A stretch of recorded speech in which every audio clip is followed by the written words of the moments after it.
Hey everyone, welcome to Spillby. Let's talk about Anant Ambani and Radhika Merchant's grand wedding. Wedding में काफी influential लोग आए थे and pre wedding के लिए रिहाना को बुलाया गया था। रिहाना का परफॉर्मेंस देखने के बाद कई लोग खुश नहीं थे कि इतना पैसा लेने के बाद लीस्ट एफर्ट उसने परफॉर्मेंस में डाला। In honor of Anant and Radhika. It is said that $8 to $9 million Rihanna ने इसके लिए चार्ज किया है। 66-74 करोड़ होता है एंड ऑलमोस्ट 8 years के बाद ना रिहाना ऐसा कोई फुल कॉन्सर्ट परफॉर्मेंस दे रही है। इतने सालों में उसने परफॉर्मेंस नहीं दिया था, प्लस जो तैयारी के साथ इतने सारे लगेज के साथ रिहाना आई थी उससे it felt as if next level performance होने वाला है। बट कई लोगों को ये कॉन्सर्ट डल लगा। अभी ये ओपिनियन इंडियन ऑडियंस की तरफ से नहीं देखने मिला है, खुद वेस्ट की ऑडियंस का ये ओपिनियन है, बिकॉज वहाँ पे दिन हो कि इतना चार्ज करने के बाद कौन से लेवल का कॉन्सर्ट्स वो एक्सपेक्ट करते हैं। इसी वजह से ये क्लिप देखने के बाद कई लोगों ने लिखा, What is she doing? Maybe I missed it, but she has never been a great performer. She should have done this for free. What a waste of money. We've been saying she can't perform, can't dance, can't produce or write a song, can barely sing, but you all want to put her on a pedestal like Beyonce. She could have put some effort into it and trained a little bit. Imagine paying 9 million only for your name to be mispronounced in your own wedding. अभी सी अंबानी की तरह ना Rihanna is also rich. Of course उनके जितना नहीं, but Fenty beauty के बाद से ना वो भी एक बिलियनर है एंड पास्ट कई सालों से उसने ऐसे परफॉर्मेंसेस नहीं दिए हैं, तो it is a very big deal that Mukesh Ambani made it happen. पर टू बी ऑनेस्ट, जिसने भी दूसरे आर्टिस्ट के कॉन्सर्ट्स वगैरह देखे होंगे ना, दे वुड नो कि एक्चुअल में कितना अमेजिंग ऐसे कॉन्सर्ट्स होते हैं। एंड रिहाना का ये लो एफर्ट कॉन्सर्ट देखने के बाद लोगों का डिसअपॉइंट होना अंडरस्टूड है, क्योंकि वेस्ट के आर्टिस्ट में ऑलरेडी थोड़ा वो स्टिग्मा रहा है दैट अरे इंडियन ऑडियंस तो स्टार स्ट्रक हो जाएगी थोड़ा भी परफॉर्म किया तो, एज इफ वो कोई फेवर कर रहे हैं। जस्टिन बीबर के कॉन्सर्ट में भी ये हुआ था, टिकट्स काफ़ी महंगे थे फिर भी लोगों ने खरीदे एंड एंड में जस्टिन का परफॉर्मेंस उतना अच्छा नहीं था बिकॉज वो लिपसिंग कर रहा था constantly, which is fine, artist at time show करते हैं, बट जब आप एफर्ट्स एंड एनर्जी डालते हो तो वो देखने मिल जाता है। तो एनीवेज रिहाना के केस में भी यही हो रहा है। यहाँ पे ऑडियंस काफ़ी खुश हो रही है दैट रिहाना इंडिया में आके परफॉर्म करी है। लाइक दैट इज क्रेजी कि कैसे हम इसे एज अ फेवर कंसिडर कर रहे हैं, वेयर एज वेस्ट में इतना हेफ्टी अमाउंट चार्ज करने के बाद रिहाना से ये परफॉर्मेंस एक्सपेक्ट नहीं किया जाता। It is just that we have been train to settle for bare minimum. ये सब में निक जोनस एक ऐसे आर्टिस्ट है जिसे इंडियन ऑडियंस की पोटेंशियल रियलाइज हो चुकी है, इसलिए रिसेंटली जोनस ब्रदर्स का जब कॉन्सर्ट हुआ था तब आपने देखा होगा कि कितने ज़्यादा एफर्ट्स उन्होंने डाले थे, प्लस यहाँ के आर्टिस्ट के साथ वो लोग कोलैब भी कर रहे हैं। एंड ये एक्नॉलेज करना चाहिए कि रिहाना जिस वे से फैन से वगैरह मिल रही थी वो इम्प्रेसिव था।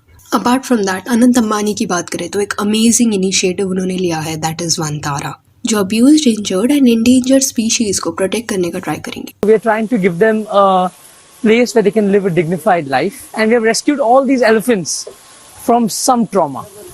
What kind of trauma? Burnt footpads, no molars, arthritis, fractured hips, road accidents. This is the first in the world. We designed it in-house. Hydrotherapy pond. It's a hydrotherapy pond. We have 260 high pressure jets. Okay. And it's a heated pool. Aja, Agat. They're currently too busy in their jacuzzi, so they don't want to come. Reliance foundation का support है इस project को and that is just beautiful.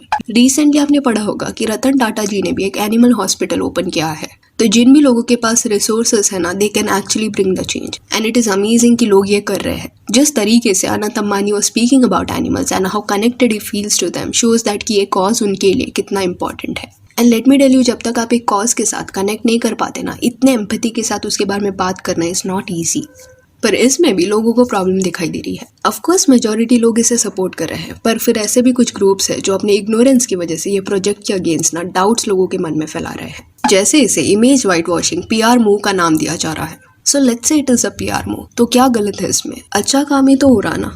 इतने बड़े scale पे एक centre बनाना जहाँ पे अब्यूज्ड एनिमल्स की मदद हो, इसमें बहुत खर्चा लगता है। एंड सैड फैक्ट इज कि एनिमल क्रुएल्टी के अगेंस्ट कुछ ऐसा स्ट्रॉन्ग इनिशिएटिव अभी तक गवर्नमेंट ने नहीं लिया है, जिस वजह से it is hard to bring a change on a massive level. ऐसे प्रोजेक्ट्स में पैसे बहुत लगेंगे। एक हाथी को रेस्क्यू करके ट्रीट करना इजी चीज नहीं है, काफी पैसे लगते हैं। Not everyone can do it because उनको एक्सटेंसिव केयर की जरूरत होती है। ये कमेंट नहीं, ये पूरी चीज को समराइज करेगा। A man with this much money can only take this kind of care to this animals, feeling very happy for the animals. Plus कुछ वक्त पहले एक वीडियो सर्कुलेट हुआ था जहाँ पे एक एजेड पर्सन अनंत अंबानी के पैर छू रहा था एंड दैट वाज रॉन्ग। पर ये नरेशन इंटरनेट पे अभी सेट किया जा रहा है कि ये चीज के लिए he was getting trolled and इसलिए अभी उसका इमेज वाइट वॉश करने के लिए अंबानी जी ये सब कर रहे हैं। समा writing he is not a good person, उसने उस आदमी को पैर छूने दिया। सी वो जो जेस्चर था वो गलत था, why he did that he only knows, but he did not commit a crime. वरना यहाँ पे कई ऐसे सेलिब्रिटीज है कि इस पे गाड़ियां चला चुके हैं, क्राइम कर चुके हैं एंड इतना सब करने के बावजूद भी इजीली अपना इमेज वो वाइट वॉश कर चुके हैं by actually not putting so much efforts. So in Anant Ambani इस केस आई गेस एक अच्छे इनिशिएटिव को कोई ना कोई एक्सक्यूज देके ना नेगेटिव दिखाने की कोशिश की जा रही है। देन कुछ ऐसे भी कमेंट्स थे जिसमें लिखा गया था कि अरे इंडिया में इतने लोग हैं जिनको मदद की जरूरत है, तुम इंसानों को छोड़ के जानवरों की मदद क्यों कर रहे हो। ये कमेंट में भी आपने भी पढ़ा होगा and I have seen this happening so many times. अगर कोई एनिमल शेल्टर चला रहा है ना तो उनको ये बोला जाता है कि इंसानों के लिए ये सब करो, जानवरों के लिए करके क्या फायदा। तो यू हैव टू अंडरस्टैंड कि ऐसे जो भी कॉजेस रहता है जिसमें जनरली गवर्नमेंट का बैकअप नहीं रहता, वो चीज़ प्रॉफिट के पर्पज से नहीं की जाती।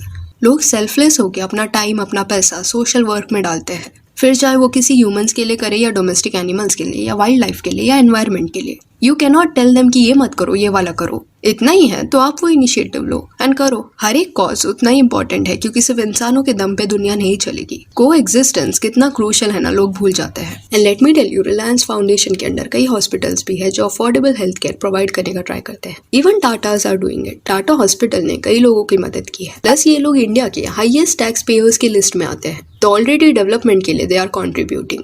बट ये एक ट्रेंड सा बन गया है जहाँ पे इफ समवन इज रिच, कोई कुछ अच्छा कर रहा है, then let's hate them.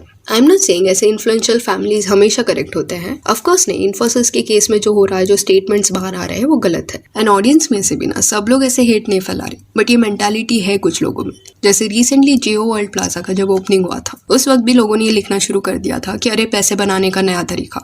So what is wrong in that? You have to make money if you want to support the social causes जो आपने शुरू किए हैं, अदरवाइज फंड्स वगैरह किधर से आएंगे। एंड कुछ ऐसे भी कमेंट्स थे जिसमें मैंने पढ़ा कि वंतारा एक जू है, एनिमल्स को जंगल में रखने की जगह यहाँ पे रखा जा रहा है। तो ऐसे क्वेश्चंस आना is normal because rehabilitation process के बारे में ना लोगों को इतना नहीं पता होता। But let me tell you कि अब्यूज्ड इंजर्ड एनिमल्स को डायरेक्टली जंगल में रिलीज नहीं किया जा सकता। रेस्क्यू के बाद ट्रीटमेंट एंड रिहैबिलिटेशन जो ये प्रोसेस होता है ना, उसके लिए एक स्पेस होना जरूरी है। जैसे लेट्स से मैंने एक इंजर्ड डॉग को रेस्क्यू किया, तो मैं डायरेक्टली उसको दूसरे डॉग्स के साथ स्ट्रीट्स में नहीं छोड़ सकती because there is always a risk कि दूसरे जानवर उसको अटैक करेंगे क्योंकि वो वल्नरेबल स्टेट में है।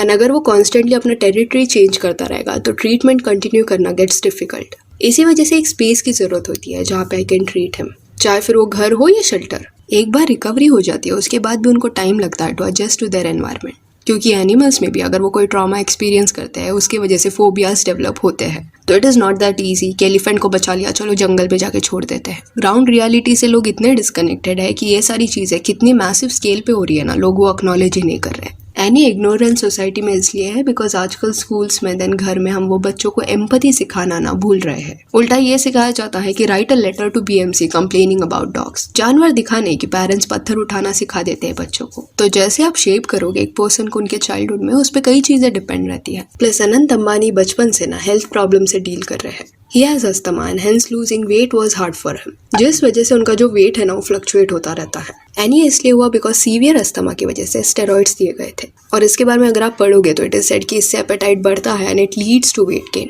तो ऐसे लाइफ थ्रेटनिंग कंडीशन से जब आप डील करते हो तो as a person you change. आप लाइफ को एक अलग पर्सपेक्टिव से देखते हो। I would say Vantara is a great initiative and Ambani family deserves appreciation for this. So yeah, that's it for this video. Do let me know कि अनंत and Radhika के ये प्रोजेक्ट के बारे में आपका क्या कहना है। And if you want you can follow us on Instagram, जिसका लिंक आपको डिस्क्रिप्शन में मिल जाएगा। और ये वीडियो अच्छी लगी हो तो लाइक एंड शेयर करें और ऐसे और अपडेट्स के लिए चैनल को प्लीज सब्सक्राइब करें। Thank you.